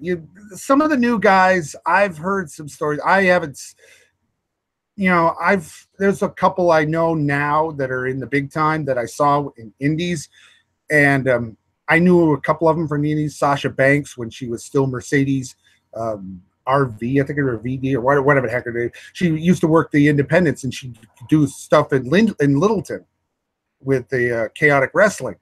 And I used to see her, and I'd shoot the breeze with her and her boyfriend, who is now her husband, who works in the WWE now as of all things, a costume designer. But used to shoot the bull with them, and now that she's in the big time, I'm hearing stories that she's a real jerk to people. And I'm like, I knew her back when she was working the Indies. She was a great person then. I don't know, maybe something happened when they get to the big time, but steroids, silicone. Not Sasha. Sasha, not a very big kid or big girl. Okay, yeah. You know, I mean, everything started to go, when we were kids, started to head towards the pay-per-view thing, the wrestling, the boxing. Mm-hmm. Well, now pay-per-view is really hitting a big problem with in boxing. HBO lost its is not doing boxing anymore. Yeah, and everything's now going. What's that company now that's doing the you pay one payment and you get like a whole thing of boxing on there? Oh, DAZN or DAZN? Yeah, it's big in Europe. In Europe, they have boxing, but they also have other sports in Europe where you can pay that one expense and you get all sports. I know that just got in Canada. They bought the rights for the Premier League and a couple other big soccer leagues, so they won't be on TSN up there anymore. Yeah, because I know the Premier League's here on NBC, which I hope they stay there myself. Well, they'll be there, I think, for another 4 years at least. I mean, NBC paid through the. Yeah, I mean that's. Yeah, I mean there's good stuff. Well, Fox lost its the deal to do all the UEFA Champions League stuff. Now they're on Turner. I know Turner, and the thing is, I could watch that's why I bought that soccer package for the computer, so I could watch the European matches. Now all they got there is the German stuff, which I'm not complaining, but they also have rugby on there, which is pretty. They have Australian and the English Rugby League, not the Union, but the Rugby League stuff. Right. So that's enjoyable, but they really cut down on their soccer after they lost that big deal with the UEFA, and they also lost the FA Cup too. So right, that's on ESPN Plus, which I have as well. I have it. I got it to watch tennis and to watch UVM stuff, and I never remember to check when UVM's on. Yeah, I watched that. I watched UVM and I watched Dartmouth. Okay, yeah, that makes a lot of sense. All right, well, let's see if anyone has anything else to ask in the chat. Now that Tony's computer is back and fixed, so knock on wood. I don't know. He looked at it and he said, we went through the entire diagnostic and it wasn't coming up, and then suddenly one day we tried it again and it turned on for some reason. We just ran another diagnostic and this time it said, "Oh, it's fixed now." Like, oh. Sometimes the patch will get stuck sideways. Yeah, that's and it won't clear out. Or there was Al and I both have had to try to stream when Windows was updating. Close it down. Yeah, the thing is, this happened right after an update, so I'm thinking maybe something with the update got messed up. And did I tell you the story about this new computer? No, you didn't. Okay, so I had another Acer laptop, which is when I started 16 to 18 whatever weeks ago it was, and it worked great for as a writing computer, and, because you don't need a lot of horsepower for that. But streaming, and City Skylines and stuff like that, resource heavy. And so when I started to do the football replays and they started to take off, people were actually watching them a bunch. I'd go to run a play, do the little mouse thing like this, and my lip would get hot because you could just feel the processor going right through. Okay. So, all right, I got some money squirreled away. It's time. I'll upgrade. I don't really want to upgrade, but I'll upgrade. I think something's going to happen here. I had a good feeling about this. And I also knew that the trade war was coming, and I wasn't sure if we were going to get good deals this Christmas or not. So I went to Newegg, bought the machine that I'm using now. Couldn't find any reviews on it, which was always strange because it's an Acer. Acers are good computers. Opened it up, took it out. The keyboard still lights up red and all that, and go to boot it up, and the wallpaper is Lenovo. Oh, that's interesting. And so did they merge? I don't know what computer runs what. No. Turns out I spent $900 on an aftermarket computer. They took an Acer computer, they changed around the memory, and they threw in a Lenovo hard drive. Oh, nice. That's quick. And so all the drivers and stuff I had were for Lenovo and not for Acer. Acer was really good about it. Obviously, it's not under warranty. But I spent $150 more on it than I should have. Ugh. We talked to Acer and say, "Oh yeah, we only sold those at Best Buy." But it's got the 16 gigs of RAM, and I made sure I didn't want my graphics card to be internal. You know, it needs to be separate when you're streaming because it just uses so much stuff up.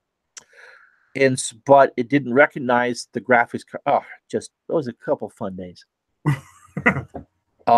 So yeah, buyer beware. And I would buy an Acer again, and I would buy it for Newegg again, but no way in hell I'm ever buying anything through Cold River Electronics. So, but all right. So Bleacher Bums is going out with a wife. I assume now that your computer's fixed. Are you normally alone on Friday nights, or what's the deal? About every other Friday night I'm alone. Every other weekend I'm without my wife because she goes over to Essex to be with her sister and mom because her mom has Alzheimer's disease. And she helps out her sister who her mom's living with. So right, helps out for the weekends. All right. Well, if you want to ever be on with Al, we can make that happen. But he doesn't usually start until about this late. I'm allowed to stay up to 12:30. Actually, Sarah could care less what time I go to bed. But if I go to bed too late, then I'm just dead the next day. Yeah, if I'm home alone, or at least with one of my daughters is here. Right. Usually on a weekend I could stay up late. I usually do anyways on a Saturday night watching Hockey Night in Canada. So there you go. But we need to do this more often than. Oh yeah. So I'll see if we can get on for the next time that you're home alone there, so you're not bored on a Friday night. That's true. So, all right. Well, this was awesome, and so we'll do this again. Let's see. Coming up, I can take a look to see. I think it's going to be 82. For the baseball, yep, 28 people voted, which I'm delighted with. And I got Michigan State and UCLA from the 70s tomorrow. Ooh, that'll be an interesting game.